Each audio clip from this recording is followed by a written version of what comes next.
विनायक दामोदर सावरकर, ये नाम सुनते ही बहुत कुछ दिमाग में आता है ना? पर कोई क्रांतिकारी बनता कैसे है? चलिए उनकी कहानी के शुरुआती पन्नों को पलटते हैं और देखते हैं कि कौन सी घटनाओं और सोच ने उन्हें वो शख्सियत बनाया जिसे आज हम सब जानते हैं। चलिए जरा समय में पीछे चलते हैं। 19वीं सदी के आखिरी साल। भारत एक विशाल देश जो ब्रिटिश साम्राज्य की गिरफ्त में था। लेकिन ना, हवा में कुछ तो बदल रहा था। असंतोष की जो धीमी धीमी लहरें थीं, वो अब एक तूफान का रूप लेने लगी थीं। देखिए, ब्रिटिश साम्राज्य के लिए भारत सिर्फ एक कॉलोनी नहीं था, ये तो उनके ताज का सबसे बेशकीमती कोहिनूर था। पर इसी चमक के पीछे एक चिंगारी सुलग रही थी, एक ऐसा आइडिया जो पूरे साम्राज्य की नींव हिला सकता था, और वो आइडिया था आज़ादी का। तो सवाल यही उठता है, जब एक इतना ताकतवर साम्राज्य अपनी पूरी शक्ति से शासन कर रहा हो, तो एक क्रांतिकारी जन्म कैसे लेता है? विनायक दामोदर सावरकर इसी सवाल का एक जीता जागता जवाब थे। तो चलिए कहानी को बिल्कुल शुरू से शुरू करते हैं। देखते हैं कि सावरकर जब पैदा हुए तो दुनिया कैसी थी और कौन सी वो ताकतें थीं जो उन्हें गढ़ रही थी। 1883 में जन्म से लेकर 1906 में लंदन तक का सफर, ये सिर्फ कुछ साल नहीं थे, ये एक क्रांतिकारी के बनने की कहानी के वो सबसे जरूरी पन्ने थे। सावरकर एक ऐसे घर में पले बढ़े जहां ज्ञान और सम्मान का माहौल था। उनके पिता दामोदर पंत एक इज्जतदार शख्सियत थे, और हाँ, बचपन से ही ये साफ था कि विनायक कोई आम बच्चा नहीं है। उसकी आंखों में एक अलग ही तेज था, एक बेचैनी थी और सवालों का एक पूरा समंदर। तो एक विद्रोही बनता कैसे है? चलिए उन चीजों को समझते हैं, चाहे वो इतिहास की बड़ी घटनाएं हों या फिर निजी जिंदगी के हादसे, जिन्होंने सावरकर की सोच को एक नई दिशा दी। सोचिए, जिस उम्र में बच्चे खेलकूद में लगे रहते हैं, उस उम्र में सावरकर शिवाजी महाराज की कहानियों में डूबे हुए थे। उनके लिए शिवाजी सिर्फ एक राजा नहीं थे, वो एक उम्मीद थे, एक प्रतीक थे कि भारत अपनी खोई हुई शान दोबारा हासिल कर सकता है। और सिर्फ शिवाजी ही क्यों, 1857 की क्रांति की यादें भी तो ताज़ा थी। हाँ, अंग्रेजों ने उस विद्रोह को बड़ी बेरहमी से कुचल दिया था, पर उसकी आग बुझी नहीं थी। वो आग कहानियों में, लोकगीतों में जिंदा थी और सावरकर जैसी नई पीढ़ी के दिलों में सुलग रही थी। और फिर प्लेग की महामारी ने उनके माता पिता दोनों को छीन लिया। उनका बचपन जैसे एक ही झटके में खत्म हो गया। इस मुश्किल घड़ी में उनके बड़े भाई बाबाराव एक सहारे की तरह सामने आए, और उनके ही मार्गदर्शन में विनायक का जो दुख था ना, वो एक आग बन गया और देश के लिए कुछ करने की भावना पहले से भी ज्यादा मजबूत हो गई। देखिए, सोच और एक्शन में बहुत फर्क होता है ना? तो आइए देखते हैं कि कैसे सावरकर ने सिर्फ सोचने से आगे बढ़कर एक क्रांति को जमीन पर उतारने की तैयारी शुरू की। जरा सोचिए, एक हाई स्कूल का लड़का एक सीक्रेट सोसाइटी बना रहा है। मित्र मेला, ये सिर्फ दोस्तों का कोई ग्रुप नहीं था, बल्कि एक बहुत बड़ा सपना था, भारत को आज़ाद कराने का सपना। और यही छोटी सी चिंगारी आगे चलकर अभिनव भारत सोसाइटी नाम की एक बड़ी आग बनी। अगला पड़ाव था पुणे का फर्ग्यूसन कॉलेज। और ये सिर्फ एक कॉलेज नहीं था, बल्कि उस वक्त भारतीय राष्ट्रवाद का, कह सकते हैं, एक हॉटस्पॉट था। यहाँ की तो हवा में ही क्रांति की महक थी। पुणे में उनकी मुलाकात हुई बाल गंगाधर तिलक जैसे बड़े बड़े नेताओं से। तिलक के भाषणों में वो आग थी कि वो पूरी भीड़ में जोश भर देते थे। लेकिन सावरकर के लिए ये काफ़ी नहीं था।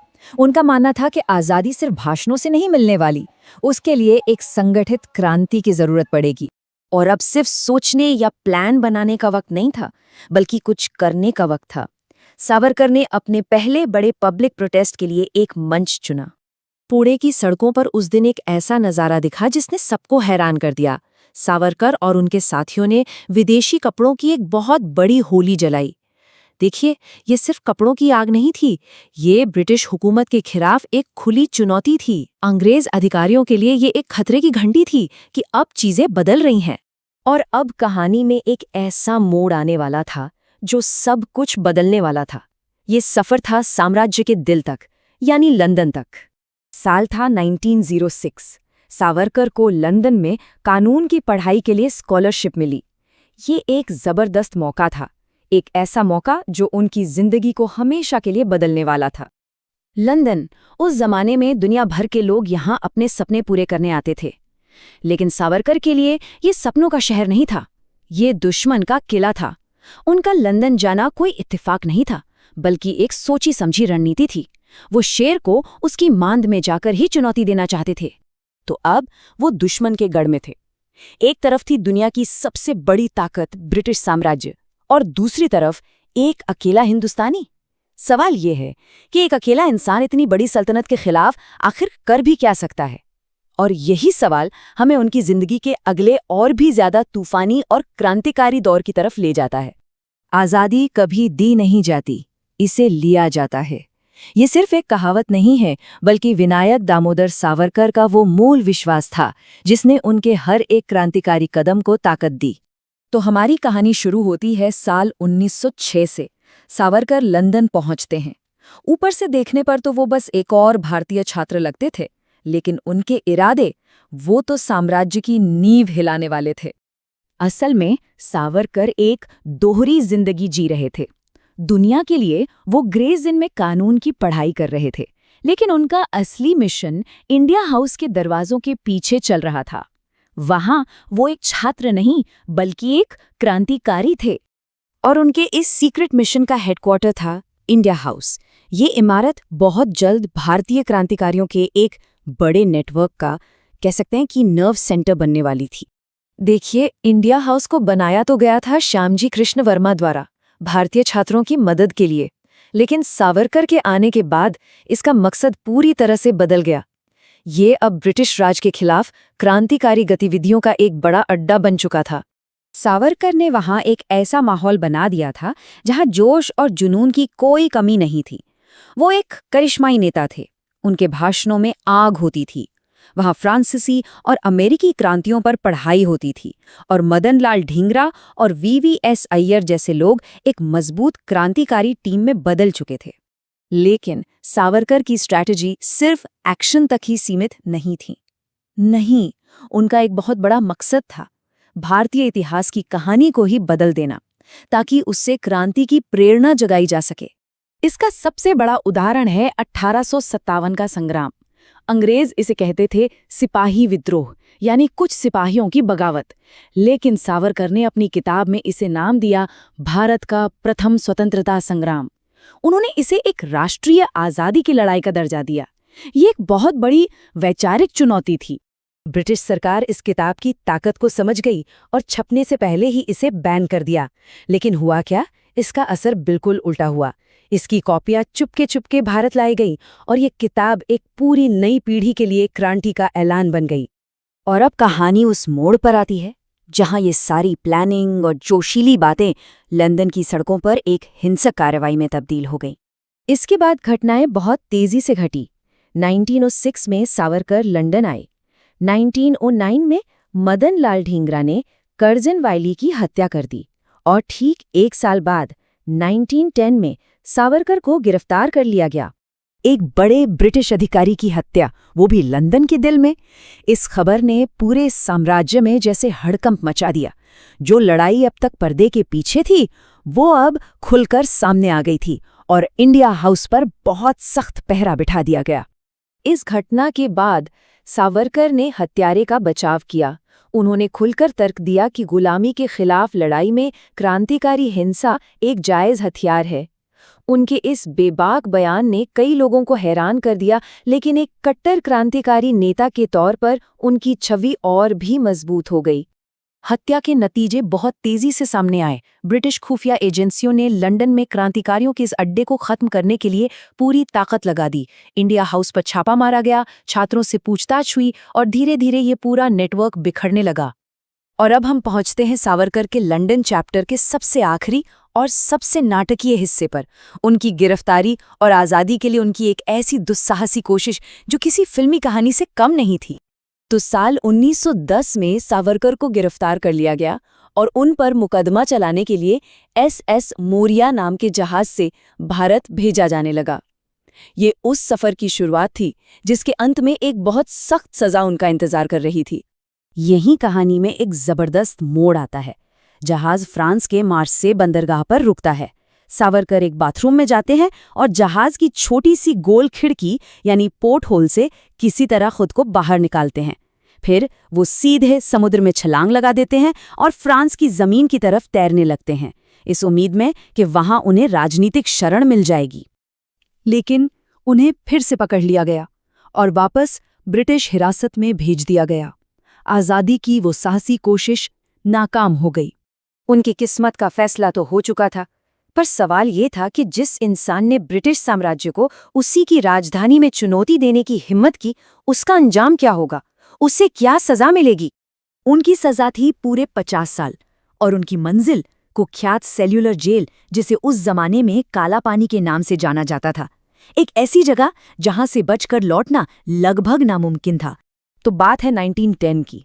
उस वक्त ब्रिटिश साम्राज्य के लिए सावरकर सिर्फ एक इंसान का नाम नहीं थे, वो एक खतरनाक आइडिया बन चुके थे, एक विचार। अंग्रेजों को लगता था कि उनके शब्दों में एक ऐसी आग थी जो क्रांतिकारियों की पूरी पीढ़ी को खड़ा कर सकती थी। और बस यही बात उन्हें साम्राज्य के लिए सबसे बड़ा खतरा बना रही थी। तो जब 1910 में ये मुकदमा शुरू हुआ तो ये सिर्फ किसी एक आदमी का ट्रायल नहीं था। नहीं, इसे उस दौर के मतलब कॉलोनियल इंडिया के सबसे विस्फोटक, सबसे बड़े क्रांतिकारी मामलों में से एक माना गया। आप सोच सकते हैं कोर्टरूम का माहौल कैसा होगा, एकदम टेंशन से भरा हुआ, और पूरे एम्पायर की नजरें इसी एक केस पर थी। अच्छा, अब चार्जेस क्या थे? आरोप भी कोई छोटे मोटे नहीं थे, बहुत संगीन थे। सरकार के खिलाफ साजिश रचना, रेवोल्यूशनरी लिटरेचर मतलब क्रांतिकारी साहित्य फैलाना, और तो और हथियारबंद विद्रोह के लिए लोगों को उकसाना। अंग्रेजों का मकसद बिल्कुल साफ था, वो एक ऐसी मिसाल बनाना चाहते थे, एक ऐसा एग्जाम्पल सेट करना चाहते थे कि दूसरे क्रांतिकारियों के दिल में हमेशा के लिए खौफ बैठ जाए। और इस कोर्टरूम में जैसे दो अलग अलग दुनियाएं टकरा रही थीं। एक तरफ थे ब्रिटिश प्रोसिक्यूटर्स जो उन्हें खतरनाक मास्टरमाइंड साबित करने के लिए एड़ी चोटी का जोर लगा रहे थे, और दूसरी तरफ थे सावरकर जो पूरे मुकदमे के दौरान एकदम शांत और अपने इरादों पर टिके हुए थे। उनका तर्क बहुत सीधा और सिंपल था। भाई, विदेशी शासन से अपने देश को आज़ाद कराना कोई गुनाह कैसे हो सकता है? ये तो सबसे बड़ा कर्तव्य है। अब ऐसे तर्कों के बाद नतीजा तो लगभग तय ही था। लेकिन जब 1911 में सजा सुनाई गई तो वो इतनी भयानक थी कि उसे सुनकर सबके सब सन्न रह गए। 50 साल, एक नहीं बल्कि दो आजीवन कारावास। जरा सोचकर देखिए, 20-25 साल के एक नौजवान के लिए इसका क्या मतलब था? ये सजा तो उसे जीते जी दफनाने के बराबर थी। कहते हैं कि सजा इतनी क्रूर थी कि कोर्ट में बैठे कई अंग्रेज ऑफिसर भी हैरान रह गए थे। लेकिन कहानी यहीं खत्म नहीं हुई। सजा की ये लंबाई ही अपने आप में काफी नहीं थी। उन्हें किसी मामूली जेल में नहीं भेजा जा रहा था। नहीं, उन्हें भेजा जा रहा था एक ऐसी जगह जिसका नाम ही उस जमाने में मौत का दूसरा नाम हुआ करता था, काला पानी। सिर्फ ये 2 शब्द ही कैदियों के दिलों में दहशत भरने के लिए काफी थे। इसका मतलब क्या था? इसका मतलब था भारत की मुख्य भूमि से हजारों किलोमीटर दूर, चारों तरफ फैले अंतहीन समुंदर के बीच एक ऐसी दुनिया जहां से वापस आने का कोई रास्ता, कोई उम्मीद ही नहीं थी। अंडमान तक का जो सफर था वो खुद किसी सजा से कम नहीं था। लेकिन असली नर्क वो तो सेल्यूलर जेल की दीवारों के अंदर उनका इंतजार कर रहा था। ये जेल देखने में ही अजीब थी, किसी विशाल मकड़ी की तरह। बीच में एक सेंट्रल टावर और उससे निकलती 7 लंबी लंबी विंग्स या शाखाएं। ऐसा लगता था जैसे कोई बड़ी सी मकड़ी अपने शिकार पर 24 घंटे नजर गड़ाए बैठी हो। और ये डिजाइन सिर्फ डरावना दिखने के लिए नहीं था, इसके पीछे एक बहुत ही क्रूर मकसद छिपा था। देखिए, इस जेल को बनाया ही गया था इंसान के मन को, उसकी आत्मा को तोड़ने के लिए। सोचिए, हर कैदी 13x7 फीट की एक अंधेरी कोठरी में बिल्कुल अकेला, ना किसी से बात कर सकते हैं, ना कुछ पढ़ लिख सकते हैं।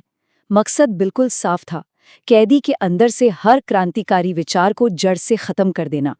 और यहाँ की जो सबसे बेरहम सजाओं में से एक थी वो थी तेल कोलू। इसमें कैदियों को बैलों की तरह जोत दिया जाता था और फिर उस भयंकर गर्मी में उनसे दिन भर चक्कर लगवाए जाते थे। ये काम ऐसा था जो शरीर को तो तोड़ता ही था, दिमाग को भी बिल्कुल सुन्न कर देता था। और अगर कोई थककर रुक भी गया तो सजा मिलती थी, खून निकाल देने वाले कोड़ों की। लेकिन इन सब के बावजूद, इन असहनीय हालात में भी सावरकर की हिम्मत को तोड़ा नहीं जा सका। उन्होंने जिंदा रहने और विरोध करने के ऐसे तरीके खोज निकाले जिनके बारे में कोई सोच भी नहीं सकता था। ये बात बिल्कुल साफ दिखाती है कि आप इंसान को तो कैद कर सकते हैं, पर उसके विचारों को नहीं। जब उनसे कागज और कलम छीन लिए गए तो सावरकर ने अपने दिमाग को ही अपना कागज कलम बना लिया।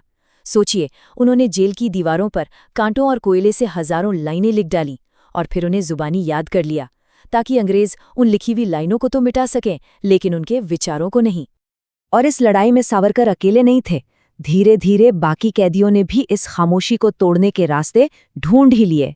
वह दीवारों पर कोड के जरिए खटखटाकर बात करते, एक दूसरे को सीक्रेट सिग्नल्स देते और सावरकर की लिखी कविताएं एक से दूसरे तक पहुंचाते। इन छोटे छोटे तरीकों ने ना जेल की उन दीवारों के अंदर ही एक अनदेखा समाज बना दिया था, जिसने उनका हौसला टूटने नहीं दिया। और अपने ज्ञान और उस कभी ना टूटने वाली हिम्मत की वजह से सावरकर बहुत जल्द ही दूसरे पॉलिटिकल कैदियों के लिए एक इंस्पिरेशन बन गए। वो उन्हें पढ़ाते थे, उनका हौसला बढ़ाते थे और बस एक ही बात याद दिलाते थे कि शरीर कैद हो सकता है, सोच नहीं। तो सावरकर ने सेल्युलर जेल में 10 साल से भी ज्यादा का वक्त गुजारा। ये साल पीड़ा के थे, अकेलेपन के थे और गहरे चिंतन के थे। और इन्हीं सालों ने उनके पॉलिटिकल आइडियाज को हमेशा के लिए बदल कर रख दिया। बाद में जब भारत में पॉलिटिकल प्रेशर बढ़ा तो उन्हें रिहा तो कर दिया गया, लेकिन जेल से जो इंसान बाहर आया वो अब पहले वाला क्रांतिकारी नहीं था। वो एक नई राजनीतिक विचारधारा का लीडर बन चुका था। और यहीं पर आकर एक बहुत बड़ा सवाल खड़ा होता है, क्या 10 साल का वो भयानक अकेलापन एक इंसान के विचारों को इस हद तक बदल सकता है? कैसे एक क्रांतिकारी एक ऐसी पॉलिटिकल आइडियोलॉजी का जनक बन जाता है जो आज भी इतनी बहसों के केंद्र में है? यही वो सवाल है जो सावरकर की कहानी को और भी ज्यादा कॉम्प्लेक्स और आज के समय में भी रेलेवेंट बना देता है। जरा सोचकर देखिए, एक क्रांतिकारी जिसके खून में, जिसकी रग रग में आज़ादी का जुनून है, उसे उठाकर सलाखों के पीछे डाल दिया जाता है। उसकी हर एक हरकत पर नजर रखी जाती है। तो क्या होगा? क्या उसकी आग बुझ जाएगी या फिर वो कोई नया हथियार ढूंढ निकालेगा? खैर, सावरकर के केस में उनका नया हथियार बने उनके विचार। और ये कैसे हुआ, चलिए पता लगाते हैं। तो कहानी शुरू होती है 1920 के दशक से। वो दौर था बड़ी उथल-पुथल का। पूरे भारत में राष्ट्रवाद की एक जबरदस्त लहर चल रही थी और अंग्रेजों पर दबाव बढ़ता ही जा रहा था। और इसी दबाव का नतीजा ये हुआ कि अंडमान की उस बदनाम सेल्युलर जेल, जिसे हम काला पानी कहते हैं, उसके दरवाजे खुले और बाहर आया एक ऐसा कैदी जिसने अंग्रेजी हुकूमत की चूलें हिला रखी थी, विनायक दामोदर सावरकर। लेकिन इससे आज़ादी कहना एक मजाक होता। 1924 में वो जेल से तो निकले, पर असल में एक बड़ी जेल में कैद हो गए और उस जेल का नाम था रत्नागिरी शहर। सोचिए, 1937 तक उन्हें वहीं नजरबंद रखा गया। ये जो दौर था ना, इसे उनकी नजरबंदी के साल कहा जाता है और यही वो वक्त था जिसने उन्हें हमेशा के लिए बदल कर रख दिया। अब देखिए, अंग्रेजों का प्लान तो एकदम साफ था। वो चाहते थे कि सावरकर को दुनिया से एकदम काट दो ताकि उनका असर पूरी तरह खत्म हो जाए। पर हुआ क्या? ठीक इसका उल्टा। सावरकर ने इस अकेलेपन को, इस कैद को एक मौके में बदल दिया। मौका अपने विचारों को और तेज करने का, उन्हें तराशने का। और यकीन मानिए, यही वो समय था जब उनका दिमाग सबसे ज्यादा चला, जब उन्होंने सबसे ज्यादा लिखा पढ़ा। तो रत्नागिरी की ये जो नजरबंदी थी ना, यही उनके जीवन का सबसे बड़ा टर्निंग पॉइंट बनी। यहीं पर वो सशस्त्र क्रांति की आग एक नई विचारधारा की मशाल बन गई। अब उनका फोकस बम और पिस्तौल से हटकर समाज और आइडियाज की दुनिया पर आ गया था। देखिए, सावरकर ये बात अच्छी तरह समझ गए थे कि असली आज़ादी तब तक मिल ही नहीं सकती जब तक हमारा समाज अंदर से ही टूटा फूटा और बटा हुआ है। इसीलिए उन्होंने उस वक्त की सबसे बड़ी सामाजिक बुराई, छुआछूत, उस पर सीधा हमला किया। उन्होंने इंटरकास्ट डाइनिंग यानी अलग अलग जातियों के लोगों का साथ बैठकर खाना खाने को बढ़ावा दिया। और फिर एक ऐसा काम किया जो उस जमाने में कोई सोच भी नहीं सकता था। उन्होंने बनवाया पतित पावन मंदिर, एक ऐसा मंदिर जिसके दरवाजे हर एक हिंदू के लिए, चाहे वो किसी भी जाति का हो, खुले थे। तो ये बात समझनी बहुत जरूरी है। उनके ये जो सोशल रिफॉर्म्स थे, ये सिर्फ समाज सेवा नहीं थी। नहीं, ये एक बहुत सोची समझी पॉलिटिकल स्ट्रैटेजी का हिस्सा था। उनका लॉजिक सिंपल था, जब तक हम लोग जाति के नाम पर आपस में ही लड़ते झगड़ते रहेंगे, तब तक कोई भी बाहरी ताकत आएगी और हमें बड़े आराम से गुलाम बना लेगी। और इसी नजरबंदी में उन्होंने उठाया अपना नया हथियार, कलम। और इसी कलम से उन्होंने एक ऐसी किताब लिख डाली जिसने भारत की राजनीति का नक्शा ही बदल कर रख दिया। साल था 1923 और किताब का नाम था Hindutva, who is a Hindu. इस किताब में उन्होंने हिंदुत्व शब्द को एक बिल्कुल नई और हाँ काफी कंट्रोवर्शियल परिभाषा दी। सावरकर के मुताबिक हिंदुत्व सिर्फ पूजा पाठ या कोई धर्म नहीं है, नहीं, उनके लिए ये एक कल्चरल, एक नेशनल आइडेंटिटी थी, एक ऐसी पहचान जो इस जमीन की हजारों साल पुरानी साझा विरासत और सभ्यता से जुड़ी हुई है। उन्होंने हिंदू कौन है इसकी 2 शर्तें बताईं और ये शर्तें आज भी एक बड़ी बहस का मुद्दा है। पहली शर्त, वो व्यक्ति भारत को अपनी पितृभूमि माने, मतलब अपने बाप दादा, अपने पुरखों की जमीन। और दूसरी शर्त, वो भारत को अपनी पुण्य भूमि भी माने, मतलब अपने धर्म की सबसे पवित्र जमीन। तो यही था सावरकर का वो बड़ा ट्रांसफॉर्मेशन। सोचिए, जो क्रांतिकारी कभी बम बनाने की बात करता था, वो अब विचारों से एक देश बनाने की बात कर रहा था। कह सकते हैं कि हथियार बदल गए थे, पर मंजिल वही थी, एक मजबूत और आजाद भारत। अब देखिए, विचार कितने भी अच्छे क्यों ना हो, उन्हें हकीकत बनाने के लिए एक प्लेटफॉर्म तो चाहिए ना।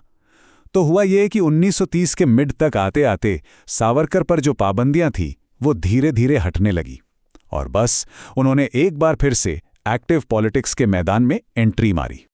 और फिर आया साल 1937। ये वो साल था जब उन्हें हिंदू महासभा का अध्यक्ष चुन लिया गया।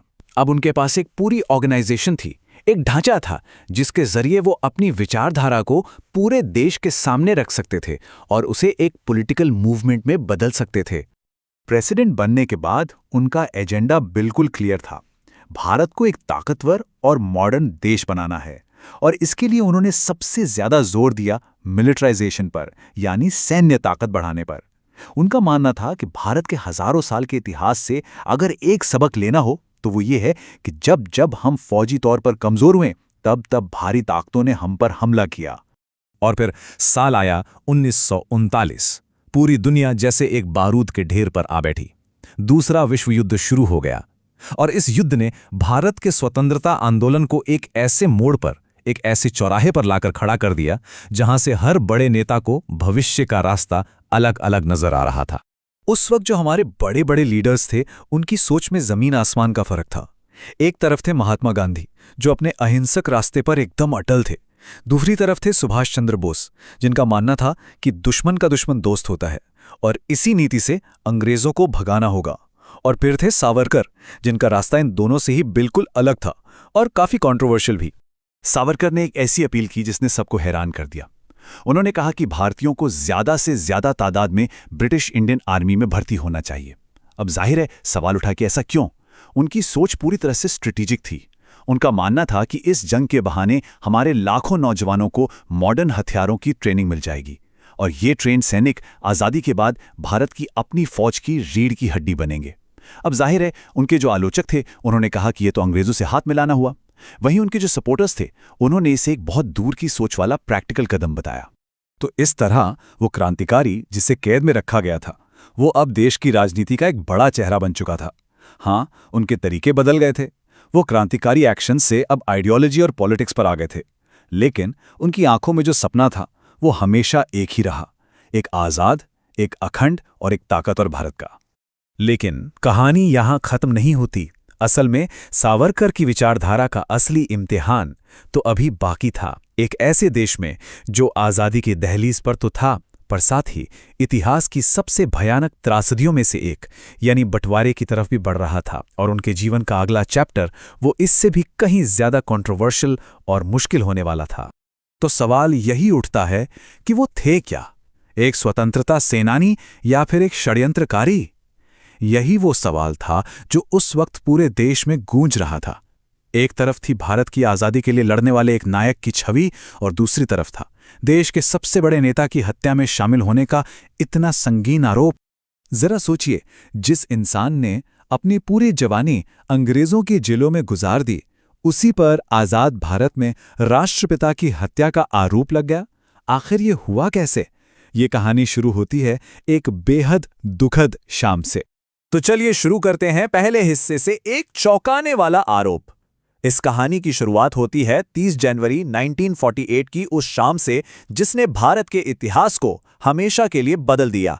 तारीख थी 30 जनवरी 1948, जगह दिल्ली का बिड़ला हाउस। महात्मा गांधी अपनी शाम की प्रार्थना सभा के लिए जा रहे थे। तभी भीड़ से एक शख्स नाथूराम गोडसे आगे बढ़ा और उसने एक के बाद एक 3 गोलियां चला दी। पूरे देश ने अपने बापू को खो दिया। अब जाहिर है सरकार तुरंत एक्शन में आए, जांच के आदेश दिए गए और जल्द ही ये साफ हो गया कि गोडसे इस साजिश में अकेला नहीं था। जब उसके साथियों से पूछताछ हुई तो एक बहुत बड़ा नाम सामने आया, विनायक दामोदर सावरकर का। जांच की सुई अब एक क्रांतिकारी नेता की तरफ घूम चुकी थी। अब आते हैं दूसरे हिस्से पर, एक विभाजित राष्ट्र। देखिए, इस आरोप को ठीक से समझने के लिए हमें उस वक्त के भारत को समझना होगा। एक ऐसा देश जो आजाद तो हो गया था, लेकिन बंटवारे के जख्मों से बुरी तरह जूझ रहा था। तो बात है 1940 के दशक के बीच की। दूसरा विश्व युद्ध खत्म हो चुका था और इसने ब्रिटेन को आर्थिक और राजनीतिक दोनों ही तरीकों से थका दिया था। इधर भारत में आज़ादी की लहर अपने चरम पर थी। हर तरफ जोरदार विरोध प्रदर्शन और राजनीतिक बातचीत चल रही थी। और ये सब बहुत तेजी से हुआ। वर्ल्ड वॉर के बाद ब्रिटेन की पकड़ कमजोर पड़ी। फिर 1947 में भारत के बंटवारे का ऐलान कर दिया गया और आखिरकार 15 अगस्त 1947 को भारत एक आज़ाद देश बन गया। लेकिन आज़ादी की इस खुशी के साथ एक बहुत बड़ा दर्द भी आया, बंटवारे का दर्द। सांप्रदायिक हिंसा में 10 लाख से भी ज्यादा लोगों की जानें गईं, करोड़ों लोग बेघर हो गए। ये भारतीय इतिहास के सबसे दुखद पन्नों में से एक था। और इसी बंटवारे के मुद्दे पर सावरकर और गांधी के विचारों में जमीन आसमान का फर्क था। सावरकर और उनकी पार्टी हिंदू महासभा, जो कि एक हिंदू राष्ट्रवादी राजनीतिक दल था, वो बंटवारे के कट्टर खिलाफ थे। उनका मानना था कि ये अखंड भारत को कमजोर करने की एक साजिश है। तो इसी तनाव, गुस्से और अविश्वास के माहौल में आजाद भारत के सबसे चर्चित मुकदमे की कहानी शुरू होती है। ये सिर्फ एक कोर्ट केस नहीं था, ये इतिहास की एक बहुत बड़ी घटना थी। सोचिए, स्वतंत्रता संग्राम का एक इतना बड़ा चेहरा अब कटघरे में खड़ा था और उस पर राष्ट्रपिता की हत्या की साजिश रचने जैसा गंभीर आरोप था। अब देखिए, अदालत में पूरा मामला 2 तर्कों पर टिका हुआ था। प्रोसिक्यूशन यानी सरकारी पक्ष का सबसे बड़ा दावा यह था कि हत्या से कुछ दिन पहले नाथूराम गोडसे और नारायण आप्टे सावरकर से उनके घर पर मिले थे और इस दावे को मजबूत करने के लिए उनके पास एक सरकारी गवाह भी था। वहीं दूसरी तरफ सावरकर के वकीलों का कहना था कि यह पूरा केस राजनीति से प्रेरित है। उन्होंने उस गवाह की बातों पर सवाल उठाए और यह भी जोर दिया कि किसी से मिलना साजिश का सबूत नहीं हो सकता। और सबसे अहम बात यह थी कि प्रोसिक्यूशन सावरकर के खिलाफ एक भी सीधा ठोस सबूत पेश नहीं कर पाया। तो अब आते हैं चौथे हिस्से पर, फैसला। और उसके बाद महीनों तक ये हाई प्रोफाइल मुकदमा चला और पूरा देश अपनी सांसें थामे अदालत के फैसले का इंतजार कर रहा था। पूरे देश की नजरें इस फैसले पर टिकी हुई थीं। क्या स्वतंत्रता सेनानी को दोषी पाया जाएगा? फैसला आया सिर्फ एक शब्द में, बरी। अदालत का मानना था कि सावरकर को दोषी ठहराने के लिए पर्याप्त सबूत नहीं है। हाँ, नाथूराम गोडसे और उसके साथी नारायण आप्टे को दोषी पाया गया और बाद में उन्हें फांसी दे दी गई। इस फैसले का जो राजनीतिक असर हुआ वो बहुत गहरा था। गांधी जी की हत्या के बाद हिंदू महासभा जैसी पार्टियों का प्रभाव लगभग खत्म हो गया। आरएसएस जैसे राष्ट्रवादी संगठनों, जिनका मकसद हिंदू समाज को संगठित करना था, उन पर भी कुछ समय के लिए बैन लगा दिया गया। और भले ही सावरकर बरी हो गए थे, लेकिन इस मुकदमे के बाद उनका सक्रिय राजनीतिक जीवन एक तरह से थम गया। अब आते हैं आखिरी हिस्से पर, एक अनसुलझी विरासत। अदालत ने तो अपना फैसला सुना दिया, लेकिन सावरकर की विरासत पर जो सवालिया निशान लगा वो शायद कभी पूरी तरह से नहीं मिटा। अगर सावरकर के पूरे जीवन को देखें तो वो हमेशा ही बहुत एक्सट्रीम रहा है। लंदन में एक युवा क्रांतिकारी होने से लेकर अंडमान की कुख्यात सेल्युलर जेल में सजा काटने तक और फिर एक प्रभावशाली राजनीतिक विचारक बनने तक उन्होंने भारतीय इतिहास के कई अहम दौर देखे हैं। और ये सब हमें एक बहुत बड़े सवाल पर लाकर खड़ा कर देता है। अदालतें तो सबूतों के आधार पर फैसला सुनाती हैं, दोषी या निर्दोष, पर क्या इतिहास का फैसला भी इतना ही साफ और सीधा होता है? शायद यही वो सवाल है जो विनायक सावरकर की विरासत को आज भी इतना विवादास्पद बनाए हुए है।